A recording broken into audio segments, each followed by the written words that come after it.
they they know when they're in danger, so they go in the coop.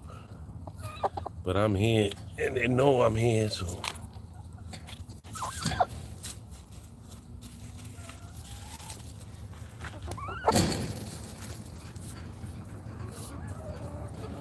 Yeah, don't hide no more. Don't worry.